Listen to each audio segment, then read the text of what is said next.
সপ্তম শ্ৰেণীত পঢ়া জুনেইদে কান্ধ পাতি লৈছিল ঘৰৰ দায়িত্ব। পিতৃৰ অনুপস্থিতিত বিদ্যালয়ৰ পৰা আহি ব্ৰইলাৰ কাটি চলাইছিল ঘৰ। কিন্তু নিয়তিৰ নিষ্ঠুৰ পৰিহাস। এক কৰুণ দুৰ্ঘটনাই চিৰদিনৰ বাবে লৈ গ'ল জুনেইদ আলমক।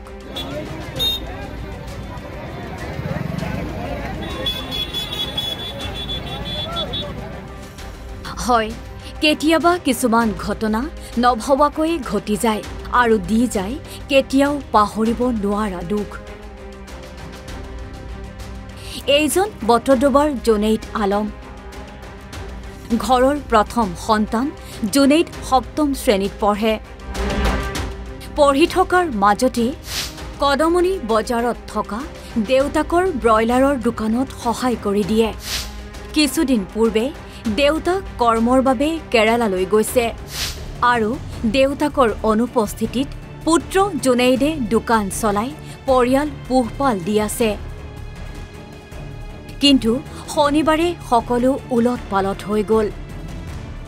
বিদ্যালয় ছুটিৰ পিছত এইখন চাইকেলেৰে ঘৰলৈ আহি থাকোঁতে কদমনিত ভয়ংকৰ দুৰ্ঘটনা সংঘটিত হয়। এখন তীব্ৰবেগী ছুইফ্ট বাহনে চাইকেলসহ মহতিয়াই নিয়ে জুনেইদক।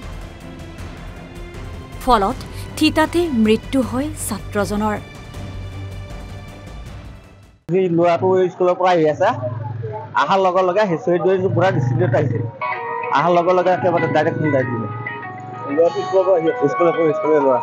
ল'ৰাজনৰ ঘৰটো এই আমাৰ মল্লাবাৰী জুনেইদ বুলি পুৰা পদুমনি পথাৰ পৰে জোনাহিত। স্কুলৰ পৰা আহি আছে, এই মাত্ৰ আহিছে। সন্মুখৰ পৰা আহিলে, এইফালৰ পৰা আহিছে গাড়ীটো। গাড়ীটো কোনফালৰ পৰা আহিছিলে? সিফালৰ পৰা, নগাঁৱৰ পৰা দীঘৰপালে যাব।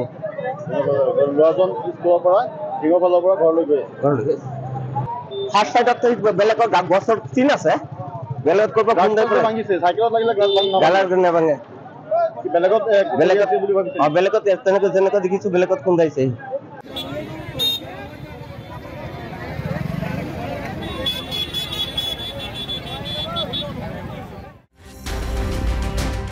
জুনেইদ আলমৰ মৃত্যুত সমগ্ৰ অঞ্চলটোতে পৰিছে শোকৰ ছাঁ।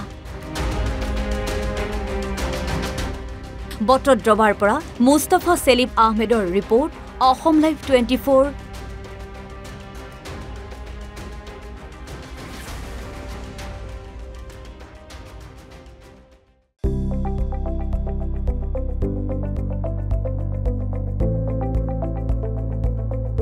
NB নিউজ, সহজ সৰল ভাষাত নৱভাৰতৰ কথা।